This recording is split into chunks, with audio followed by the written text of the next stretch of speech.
I think the most common misconception about marriage among dating and engaged couples is that things are not going to change. I think back to my own dating and engaged season. I thought that my husband would stay the same, I would stay the same, and that we would just be future versions of ourselves, just a little bit older, maybe a little more gray hairs and slower. But in reality, God changes people. He really does. Circumstances, heat from the world, pressure changes people.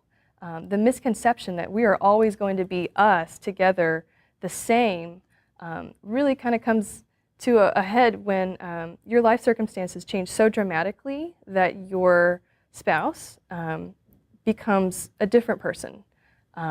And that can happen in a negative way, that can also happen in very positive ways. But because we believe the gospel, we know that God is working all things together for the good of those who love him, who are called according to his purpose.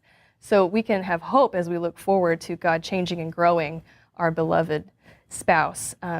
I know lots of women who have their worlds rocked when they married someone of a specific vocation, and then that vocation all of a sudden is made redundant and they can't do that vocation anymore and they're changing jobs. And so their marriage vision had been bound up in being a such and such kind of wife, the wife of somebody who does this particular job, when really they're called to love that person, no matter what their vocation is.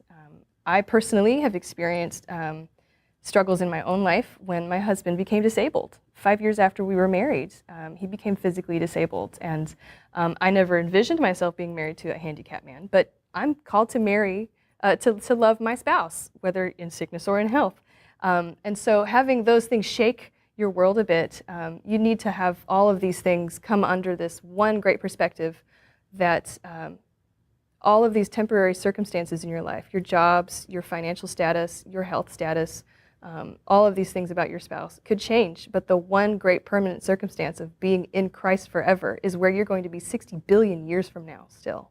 So understanding that, relishing that, enjoying that, seeing the work of God indoors in your own spouse's heart through all those circumstances as well, is that one hope that you can cling to when all of these things are changing.